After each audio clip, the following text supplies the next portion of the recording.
Jeremiah Ekamais Lomorukai. You know, every time I say that name, I have to refer because it is quite mouthful.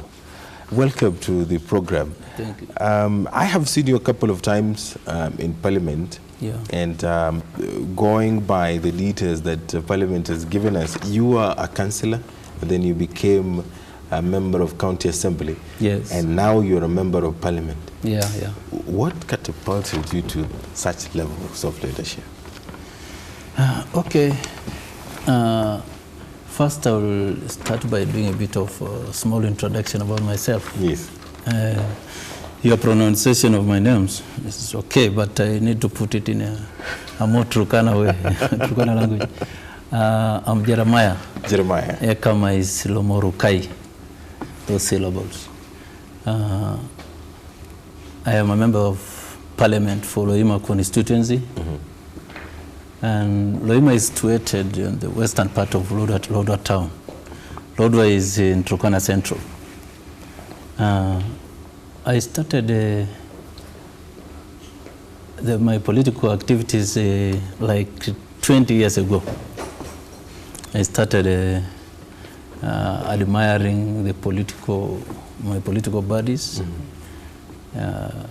what they're doing, the freeness they really display when they're presenting issues, when they're in the podium. So I started by supporting the ones I liked most, especially Honorable David Okweduro by then. Yes. But later on we disintegrated somewhere. But he was my favorite during those days. He went to Jubilee and you were pro-ODM. Yeah. But we started a long time ago in 1997 when he joined politics. So I supported him, 2002. So it was now in 2002 that I joined active politics as I wanted to become a member. By then, a councillor. Yes. I was elected when I just attempted for the first time, and then attempted in 2007. I again became, that was my second time now in the political arena as a councillor. Then when the devolution or the new constitution came in, the issues, the names, member of county assemblies now came. So now to further my political agenda, I contested and I was elected in a URP ticket. And then getting into the assembly, I was again elected as the minority leader for the minority party. URP by then was the minority party in our assembly, at the Turkana County Assembly. But in 2007, people were really arguing that I contest as a member of Parliament, but I refused. I told them my time will come. So after attempting only for one term, the position of the member of County Assembly, I now decided now to face the sitting members of Parliament. But ours was Honorable Protas Akuja. So I contested with him. We had a very, very lively contest, which was not really mad with a lot of political differences. Contested fairly, and I emerged the winner. So it was the MCA now who defeated the sitting member of member of Parliament. That's a very huge feat. So I think that is why people now learned this is a serious politician, because I was able to strangle a sitting member of Parliament. And apart from being a leader, a politician, you also did counseling in school. Yeah. You have a degree in Bachelor of Arts counseling. Yeah. How do you make that transition from counselor? I know you were a counselor before. Exactly. But how do you make that transition and then you become successful in politics? Because yours can only be defined as success so far. Yeah. Is it because it was easy to talk to the electorate and convince them by reading their mind or something like that? You see, after completing my secondary education from Lodo High School. Immediately I got into, most of my colleagues started by getting employment, the registration of persons that was in 1995, December. That is the time we were employed. So I took that time really I was studying between events, between work. I was working as well as now trying to study. So, but I got into politics before even getting into the counseling part of it. But because I had some Christian background, I admired getting into or taking a career that will build my virtue, really even being a Christian, or even becoming a leader who will lead by example through a composition that is built through some very hard Christian values. So I took the counseling course really to mold my knowledge of really treating people. There are a lot of concern, a lot of love, and a lot of passion. So did you like deal with groups, or you just deal with individuals? Yeah, exactly. I was dealing with groups. Yeah. So that is, you see, in counseling, you deal with even those mentally incapacitated people, and if I try to compare it with any the political scenario, you see, politics is a very they say it's a very dirty job. But if you have that course, and here you meet a variety of people, others who are really rough, who can abuse, who can really use so many things to attack. You can even meet some mentally disturbed people. But if you have if you have studied the psychology part of it, you will be in a position to know how to handle every single person who comes across you. So that's really helped me. So it's not just lawyers who can do politics the way we are accustomed to. Counselors can also do it. In Kenya, we see a lot of lawyers really getting into the political arena based on they practice how to really talk every time and targeting people. But there are even other careers which can also do better than the law. Now, let's connect your profession as a counselor and the war against corruption, because that's the in thing right now. That's what people are talking about. If you were to use your counseling in the war against graft, how would you approach it? Okay. Corruption, though it's a very complex situation in Kenya, but as a counselor, you see, in counseling, you do a bit of really coaching or even doing a lot of instruction to change somebody from those dirty habits so that they become better people. So even in the political, in the corruption field, I think a counselor can use his tactics of really changing even the drug abusers to becoming better people by really giving them a lot of hints. You see, if you are corrupt, to me you are like a drunkard. You are an habitual drunkard. So you need a lot of advice. You need to be inducted and told the consequences of really getting into a corrupt world. You can use that same induction to change that person and bring him back to a better person, where that person can learn how to do his own things, like the economical activities, to produce things of your own, using your own energy, using your own time, because time management can lead you into really doing better things, and you leave those other dirty things. I think that is the kind of tactic you can use even to help the corrupt people, especially in Kenya. Yeah, I'm sure the word will reach the president, and probably he's going to do something about it. But let us talk about Loima constituency briefly. Yeah. A couple of weeks ago, you stood before the House and you were talking about the water situation in your constituency, yeah, and asking the House to push the government to do something about it. What is the status now? Okay, I raised a petition based on what I knew about my constituency. You see, leave alone even my constituency, Turkana County entirely has water shortage problems. Coming to my constituency, this is a constituency, I think, because you are a journalist, you must have really read a lot of researches that have been carried out by some organizations or even individual people. Loima constituency rates number last even in the literacy rates.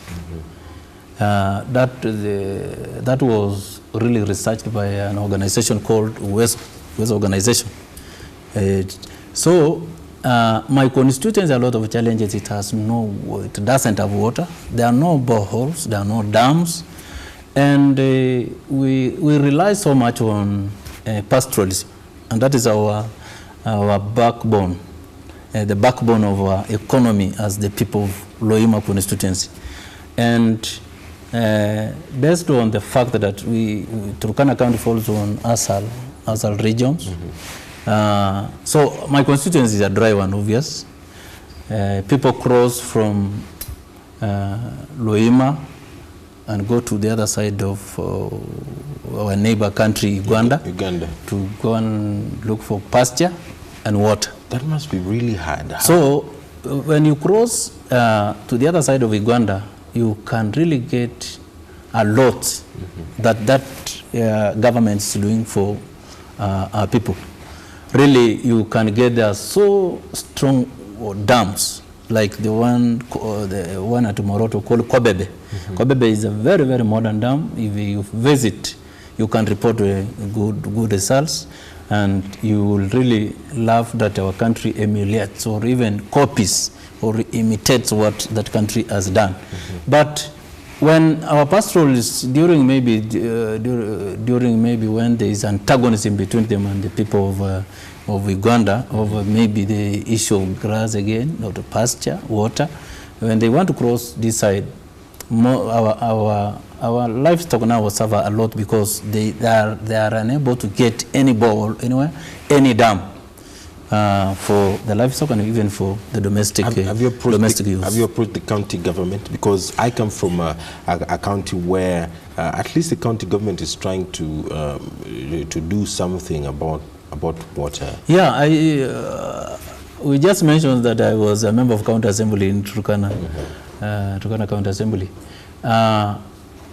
If you get into that assembly and really ask them what I was really pursuing to do when I was there, I brought a lot of motions urging the government to really deliver by giving the people of Turkana a lot of water. That to me was the priority of the people of Turkana, water. And then food security, because the kind of pictures we normally see in the media that really reflect or show Turkana people as the most angry people, the most dirty people. So Turkana County government, because Turkana County previously had, you see, we were marginalized. So our problems could not just be removed by an attempt to utilize the 10 billion that the Exchequer was really giving us. We had so many problems to tackle. One, we needed to employ our people. Number two, we needed also to ensure that our ministries run, so provide a bit of the recurrent expenditure. And then we now try to share the remaining amount of money to water, health, to the livestock activities, to fisheries. Then you find that this was really a drop of water in this money. When people really pronounce, sometimes I hear them say, Turkana is the leading, getting a lot of money. But if you go and you equate that money with the kind of problems we had, it cannot really. So when one dam was put somewhere in KBC, it's not even yet complete, and another one in Turkana West, Loima was still waiting to get a dam. Up to now, we don't have one. So let me ask. I know that the oil has been discovered, and right now it is being drilled, and it is going to change the lives of the Turkana people. Do you see a situation where a lot of that money, if not so much, is going to be taken to Loima to do the kind of projects that you're talking about? Projects that are going to ensure that the people of Loima constituency have water? You see, oil issues normally come with a lot of disadvantages. I know. Or challenges. They say we have Turkana county government of the oil. You see, the oil resource is a national resource. That is where a lot of the share of the oil has gone to the national government. And they say they have given the community where the resource has been found 5%, and then the county government 20%. But one thing I have not yet up to now established, yes, it is 20% for Turkana County, or 25% per se. But I am unable to really know how much is, if equated in terms of now money or cash, how much is it that is coming to Turkana County? Is it 162 billion? That was our expectation when we were talking about the issues of oil.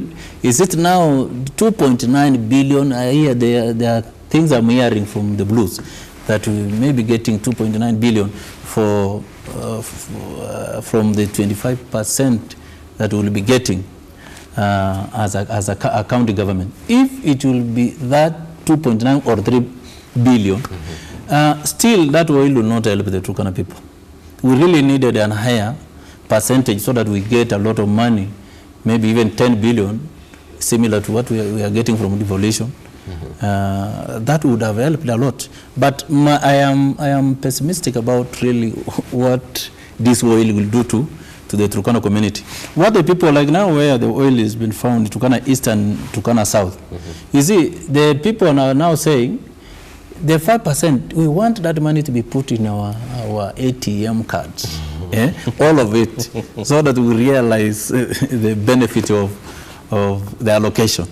But the president, when he challenged them at Lokichar, he was saying, if you really want to put all that money into your stomach and fail really to deliver into other activities such as water, maybe health, and many others, then Turkana community will just remain the way it was. Then finally, so we are really expecting less in terms of really improvement of our lives as Turkana people. And finally, the 12th Parliament, a lot of expectations are there. We have the 2/3 gender bill, and we also have the war on corruption, which we have already talked about. As a member of Parliament, first term MP, what legacy do you want to leave? Should you go for just that one term in less than 1 minute? Okay. I think the handshake has really brought some positive results in handling these issues of corruption. I have heard I've seen President really speak out loudly against the corruption or the corrupt persons. I think my expectation as a member of Parliament for Loima, who is now sitting for the first term in Parliament, I expect that by the end of 5 years, through the spirit in which I'm seeing the president really pushing things, with help of the opposition party where I really belong, I am a member of ODM, I expect really to see corruption reducing. We can't finish corruption in Kenya. You see, His Excellency Obama said it is the corruption in Kenya has taken a complex shape, maybe like that of amoeba, to an extent that it's difficult really to really manage the issues of corruption in Kenya. But if we go in the spirit that our president really now showing, I think we expect to reduce this corruption and also reduce the number of the corrupt persons, because you see there are more the tycoons in Kenya are those corrupt people. Most of the people, most of the rich people in Kenya are corrupt. So if most of these cartels are really if we try really to tame them and arrest some of them, so that some of this money is really brought back into the government, I think Kenya will really achieve a lot. My expectation that we will reduce this corruption completely. Thank you very much, Honorable Jeremiah. Ekamais. I'll not. But the security issues we need to touch on. All right, of course. That is a discussion that we can have tomorrow. Okay. The budget is being read tomorrow, so I will look for you. Yeah, exactly. Okay. Thank you. And right now we are crossing over to the business segment. Caroline Jenga is in studio.